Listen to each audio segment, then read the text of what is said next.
दोस्तों, जैसा कि आपको पता होगा, कोरोना महामारी के कारण विद्यालय समय पर नहीं खुल सके और पठन पाठन सुचारू रूप से नहीं चल सका। इसलिए विद्यार्थियों को राहत देते हुए यूपी बोर्ड ने अपने पाठ्यक्रम में से सिलेबस में से 30% पाठ्यक्रम की कटौती कर दिया है। इस वीडियो में हम यूपी बोर्ड में पढ़ने वाले कक्षा 12वीं के विद्यार्थियों के लिए जो विज्ञान वर्ग से पढ़ते हैं, बायो और मैथ ग्रुप के लिए उनके सामान्य हिंदी से संपूर्ण पाठ्यक्रम लेकर आए हैं कि सामान्य हिंदी के विद्यार्थियों को इस बार क्या पढ़ना है। तो चलिए ध्यान से विस्तार से समझते हैं कि इस बार हमें क्या पढ़ना है। तो दोस्तों, जो नहीं पढ़ना है उसे छोड़ते हैं, हम ये देखते हैं कि हमें क्या पढ़ना है। तो यहाँ से देखिए, सामान्य हिंदी, ये पूरा पूर्णांक 100 अंक का होगा। 100 अंक का प्रश्न आएगा पेपर में, जो विस्तार से दिया हुआ है कि कहाँ से कितने अंक का प्रश्न पूछा जाएगा। देख लीजिए। पहला प्रश्न जो आएगा वह हिंदी गद्य साहित्य का इतिहास से संबंधित प्रश्न आएगा और वस्तुनिष्ठ प्रश्न होंगे, बहुविकल्पीय प्रश्न होंगे, जो कुल 5 प्रश्न होंगे और जिसके लिए कुल 5 अंक निर्धारित होंगे। प्रत्येक प्रश्न 1 अंक का होगा। हिंदी गद्य साहित्य का इतिहास, गद्य की पाठ्य पुस्तक में दिए गए पाठों पर आधारित विभिन्न कालों के युग, प्रवर्तक, लेखक एवं उनकी रचनाएं, इससे संबंधित 5 बहुविकल्पीय प्रश्न पूछे जाएंगे जो कुल 5 अंक के रहेंगे। दूसरा प्रश्न हिंदी काव्य साहित्य के इतिहास से संबंधित होगा, जिसमें हिंदी साहित्य के विभिन्न कालों के प्रमुख कवि और उनकी कृतियों पर आधारित वस्तुनिष्ठ प्रश्न पूछे जाएंगे। कुल 5 प्रश्न होंगे, इसके लिए भी कुल 5 अंक निर्धारित है। तीसरा प्रश्न पाठ्यक्रम में निर्धारित गद्यांशों पर आधारित 5 प्रश्न, गद्यांश पर आधारित 5 प्रश्न पूछा जाएगा। प्रत्येक प्रश्न 2 अंक का रहेगा, इसके लिए कुल 10 अंक निर्धारित है। गद्य में से कौन से पाठ पढ़ने हैं और काव्य से कौन सा पाठ पढ़ना है, अभी नीचे विस्तार से दिया हुआ है। चौथा प्रश्न पाठ्यक्रम में निर्धारित पद्यांशों पर आधारित 5 प्रश्न, पद्यांश पर आधारित 5 प्रश्न पूछे जाएंगे। प्रत्येक प्रश्न 2 अंक का होगा, इसके लिए भी कुल 10 अंक निर्धारित है। फिर 5वां प्रश्न में पाठ्य में निर्धारित लेखकों का साहित्यिक परिचय एवं कृतियाँ, जिसके लिए अधिकतम शब्द सीमा 80 शब्द है, इसके लिए भी 3 + 2 अंक, 3 अंक साहित्यिक परिचय, जीवन परिचय और 2 अंक रचनाओं के लिए। इस तरह कुल 5 अंक निर्धारित हैं। ख में पाठ्यक्रम में निर्धारित कवियों का साहित्यिक परिचय, 5वां का क में लेखक का साहित्यिक परिचय पूछा जाएगा, इसके लिए 5 अंक, और ख में कवि का साहित्यिक परिचय, इसके लिए भी 5 अंक निर्धारित हैं। आगे देखिए।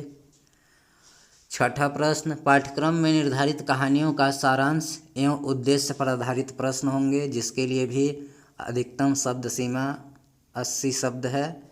एक प्रश्न पूछा जाएगा जो 5 अंक का होगा। 7वां प्रश्न पाठ्यक्रम में निर्धारित खंड काव्य की कथा वस्तु एवं प्रमुख पात्रों का चरित्र चित्रण, इसके लिए भी अधिकतम शब्द 80 शब्द निर्धारित है।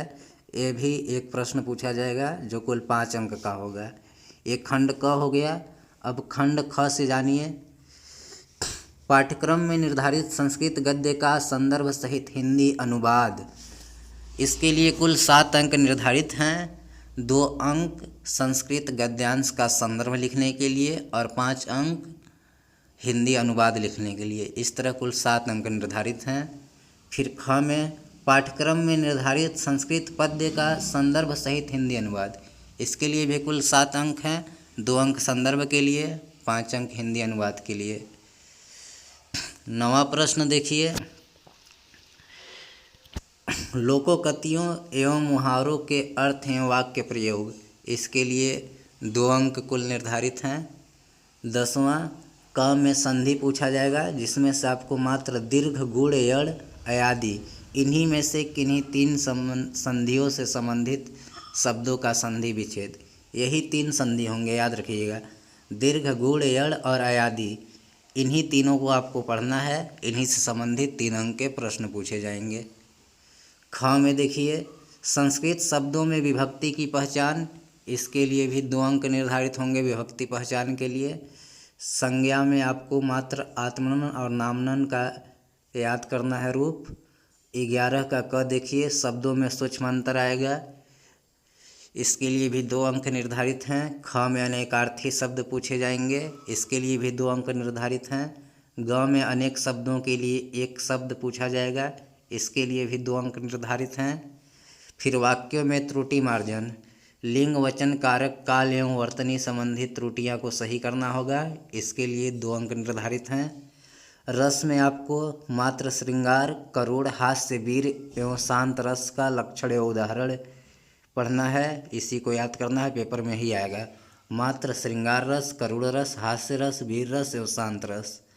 अलंकार में से आपको शब्दालंकार के अनुप्रास, यमक, सलेश के लक्षण एवं उदाहरण पढ़ना है और अर्थालंकार में से मात्र उपमा, रूपक, उत्प्रेक्षा पढ़ना है। शब्दालंकार में अनुप्रास, यमक, सलेश और अर्थालंकार में उपमा, रूपक, उत्प्रेक्षा, यही अलंकारों को पढ़ना है। इसके बाद छंद, छंद में से मात्र मात्रिक छंद पढ़ना है, जिसमें से चौपाई, दोहा, सोरठा, कुंडलिया के लक्षण एवं उदाहरण। पत्र लेखन, फिर अगला प्रश्न है पत्र लेखन 13वां, जिसके लिए कुल 6 अंक निर्धारित हैं। देखिए पत्र का प्रारूप क्या होगा।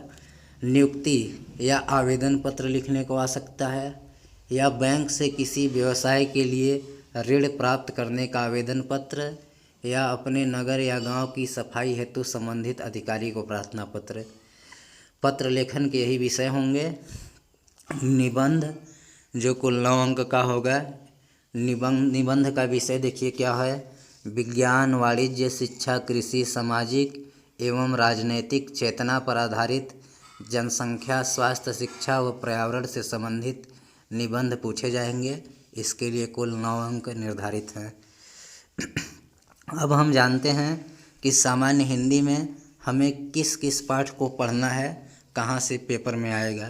तो देखिए गद्य हेतु निर्धारित पाठ्य वस्तु, गद्य में से हमें कौन कौन सा पाठ पढ़ना है। पहला पाठ पढ़ना है वासुदेव शरण अग्रवाल का राष्ट्र का स्वरूप। फिर तीसरा पाठ पढ़ना है हजारी प्रसाद द्विवेदी का अशोक के फूल। चौथा पाठ प्रोफेसर जी सुंदर रेड्डी का भाषा और आधुनिकता। छठा पाठ डॉक्टर APJ अब्दुल कलाम का तेजस्वी मन के संपादित अंश। गद्य में से मात्र यही 4 पाठ की तैयारी करना है, यहीं से परीक्षा में प्रश्न आएंगे। काव्य से देख लीजिए, काव्य हेतु निर्धारित पाठ्य वस्तु, काव्य में से क्या पढ़ना है। काव्य में से अयोध्या सिंह उपाध्याय हरिऔध का पवन दूतिका पढ़ना है। मैथिली शरण गुप्त का कैकेयी का अनुताप। जयशंकर प्रसाद का श्रद्धा मनु। सुमित्रानंदन पंत का नौका विहार और बापू के प्रति। महादेवी वर्मा का गीत पढ़ना है। रामधारी सिंह दिनकर का अभिनव मनुष्य और सच्चिदानंद हीरानंद वात्स्यायन अज्ञेय का मैंने आहुति बनकर देखा और हिरोशिमा। काव्य से इन्हीं कविताओं को तैयार कीजिएगा, क्योंकि परीक्षा में यहीं से प्रश्न आएंगे, यही आपको तैयार करना है। कथा साहित्य से देखिए क्या पढ़ना है। जैनेन्द्र कुमार का ध्रुव यात्रा, फणीश्वर नाथ रेणु का पंचलाइट और अमरकांत का बहादुर। कथा साहित्य से इन्हीं 3 कहानियों से संबंधित प्रश्न आएंगे, इन्हीं 3 चैप्टर की आपको तैयारी करना है। अब आ जाइए खंड काव्य। खंड काव्य यथावत रहेंगे पहले की तरह, आप चाहे तो स्क्रीनशॉट ले सकते हैं। आगे चलिए देखिए अब संस्कृत परिचायिका से क्या पढ़ना है। देखिए संस्कृत परिचायिका से आपको आत्मज्ञ एवं सर्वज्ञ पाठ पढ़ना है। फिर संस्कृत भाषायाः महत्वम पढ़ना है। जातक कथा, सुभाषित रत्नानि, महामना मालवीय, पंचशील सिद्धांतः, यही संस्कृत के पाठ हैं जो इस बार परीक्षा में आएंगे। दोस्तों वीडियो पसंद आया होगा तो वीडियो को लाइक कीजिएगा, चैनल को सब्सक्राइब कीजिएगा, क्योंकि आपको यहाँ हिंदी से संबंधित वीडियो समय समय पर मिलते रहते हैं। वीडियो देखने के लिए आप सभी का धन्यवाद।